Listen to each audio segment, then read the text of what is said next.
Hey you, watching this video. If you don't stick around until the end, you'll miss the incredible conclusion of this story, and you don't want to do that. Trust me. Saying off to the courage and integrity that he showed throughout his 24 years. He's very active with his union, always fighting not only to protect the city, but to fight for his colleagues to make sure that they had fair and safe working conditions. Police officers around the world put their lives on the line every day to keep our communities and neighborhoods safer for everyone. In the process, they're forced to confront a range of different people in situations that most people can't even imagine. However, that isn't the only thing that sets them apart from the civilians they protect. For most of us, our workday ends when we go home. Sure, some people might have paperwork to do or research, a lawyer may work on case notes after dinner, and then some handsome voice actors might come home to, record a nice script for all you lovely people. However, a police officer is never truly off duty. Even when an officer's shift is finished, nearly every country around the world compels them to retain their lawful powers while off duty, and rules and procedural codes dictate that a police officer is obliged to intervene in a criminal incident, even if they're not on the clock. This means that nearly all of the world's 12.5 million police officers spend every day of their careers on patrol, even if they're simply getting groceries for their family. 45 minutes south of Milwaukee, Wisconsin lies the city of Racine, with a population just shy of 80,000 residents. It's much smaller and offers residents a more local community vibe. In charge of protecting the good people of Racine is the Racine Police Department. The department serves alongside the Racine Sheriff's Department and is a recognized leader in community policing.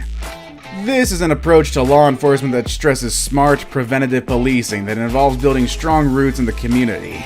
Among the senior members of the Racine Police Department is Officer John Hetland. John was a 24-year veteran of the force. John spent 24 years with the Racine Police Department and also served in a number of other positions, including as a field training officer.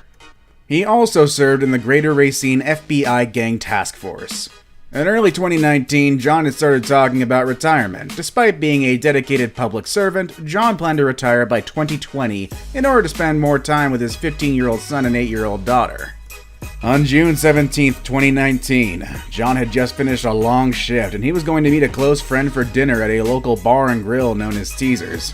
He had arrived at the bar shortly after 9 p.m. and was dining with several other patrons when a man entered wearing a ski mask and brandishing a firearm. The robber went behind the counter and began aggressively demanding money. Officer Hetland saw what was going on and, honoring his pledge to the community, began looking for an opportunity to intervene. As the robbery continued, John got into position and came up with a plan to take down the suspect.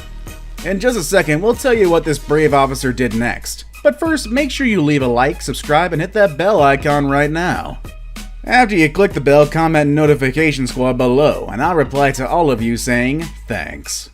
Officer John Hetland was a 24-year veteran of the Racine Police Department in Wisconsin, but on June 17, 2019, he found himself off duty at the scene of a violent and potentially deadly crime. While meeting a friend for dinner at Teaser's Bar and Grill on Lathrop Avenue in the city's southeast, John was caught in the middle of an armed robbery, being the only officer at the scene, and despite being off duty, he prepared to take the suspect down. He was in position, and when he saw an opening, he dove over the counter, tackling the suspect. A struggle ensued, and at some point in the chaos, the suspect was able to put several feet between himself and Officer Hetland, and he used the room to fire his weapon, striking the off-duty officer fatally. The suspect unfortunately had escaped, and as of late June 2019 remains at large. Law enforcement is desperate to catch the man who murdered John, and the Racine Police Department, Kenosha County Sheriff's Department, Racine County Sheriff's Department, the Wisconsin Department of Justice, and the Wisconsin State Patrol, in addition to several other agencies, are part of a massive manhunt to catch the man responsible. This is a real loss for the city. But the other thing that I want to say is the city of Racine and the Racine Police Department is in mourning today. A reward was also made available for info on the incident, and despite starting off at just $25,000, over 18 donors have contributed to raise the reward to a whopping $81,000.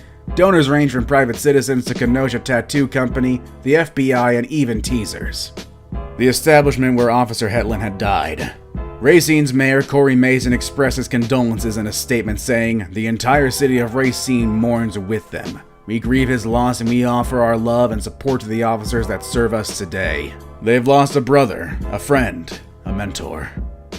According to the Wisconsin Professional Police Association, Officer Hetland will be considered to have died in the line of duty because he was, quote, taking action consistent with his law enforcement duties. This classification makes Officer Hetland the first Racine City officer to die in the line of duty in over 4 decades.